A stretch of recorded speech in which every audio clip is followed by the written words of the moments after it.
சில அம்மாக்கள் என்ன செய்யறார்கள்? தெளிவா தான் இருக்கிறாங்க. அந்த பையனும் பொண்ணும் திருமணமான நாட்களிலே மகிழ்ச்சியாக இருப்பதை காண சகிக்காமல், மன்னித்துக் கொள்ளுங்கள், சகிக்காமல் எப்படியாவது அந்த பையனை அந்த பொண்ணையும் பிரிக்கிறதுக்கு, என் பையனை நீதான் பிரிச்ச, நல்லா இருந்தான், அப்படி போயிட்டான், இப்படி பண்ண குத்தி குத்தி குத்தி அந்த பெண்ணை அந்த இல்லத்திலிருந்து ஓட வைக்கிறது வரைக்கும் குத்திட்டே இருப்பாங்க. நீ போ, நான் வேற கட்டி வைக்கலாம், நீ போ, நீ தேவையில்லை. அந்த பையனும் சொல்றான், நீ போ, எனக்கு அம்மா இருக்கிறாங்க. இந்த பெண்ணை அடிக்கிற கணவன் அவன் ஆணே கிடையாது. ஒரு பெண், அதாவது மனைவி அடிக்கிறவன் ஆணே கிடையாது. என்னை பொறுத்த வரையில நம்ம ஆண்மை வீரன் எல்லாம் சொல்லுவோம், அதொன்னும் கிடையாது. ஒரு பெண்ணை அடிக்கிறவன் அவன் ஆணே கிடையாது.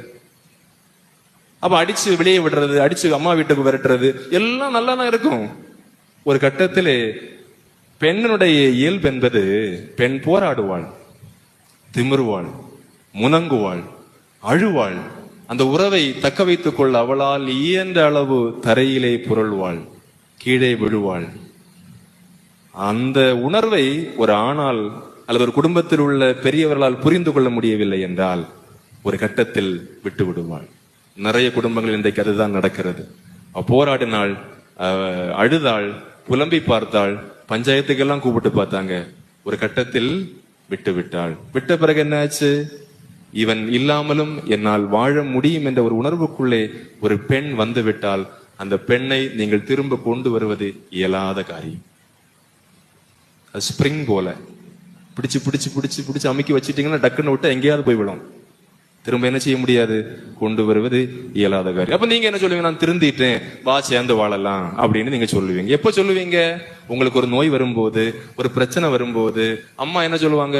எனக்கு உன்னையெல்லாம் பார்க்க முடியாது, எனக்கு நிறைய வேலை இருக்குது, நீ உன் பொண்டாட்டிய கூப்பிடு. எப்படி? பொண்டாட்டி வீட்டுல இருந்தப்போ நீ வெளியே போ, என் பையனை நான் பார்க்கலாம். இப்ப எப்படி? பொண்டாட்டிய கூப்பிடு, அவ்வளவுதானே நீ கட்டுன, அதனால அவ உன்னை பாப்பா அப்படின்னு திரும்ப கூப்பிடு அப்படின்னு பையனுக்கு திரும்ப அழுத்தம். இவன் என்ன செய்யறான்?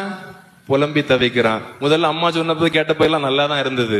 இப்ப மனைவி விட்ட பிறகு அம்மா அப்பா கூட மகிழ்ச்சியா இருக்கிறாங்க. அதையும் கேட்கணும். உங்க மனைவிய அல்லது கணவனை உங்களிடமிருந்து பிரித்து விட்டு உங்க அம்மா உங்க அப்பா கூட நல்லா தான் இருக்கிறாங்க, உங்க அக்கா உங்க மச்சான் கூட நல்லா தான் இருக்கிறாங்க. ஆனா நீ ஏங்கிட்டு நடக்கிற.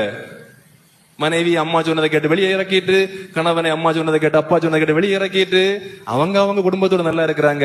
நீ தனி மரமாக நிக்கிற. என்ன சொல்ற? வெளியே வேலை செய்யும் போது நான் தனிமையில இருக்கிறேன், எல்லாரும் அவங்க குடும்பத்தோட போன்ல பேசும்போது நான் அனாதையாக இருக்கிறேன். அந்த பெண் திமிரினாள். எத்தனை போன் பண்ண உனக்கு?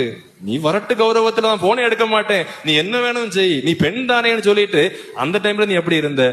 இப்போது நீ நினைச்சாலும் தொடர்பு கொள்ள முடியாது.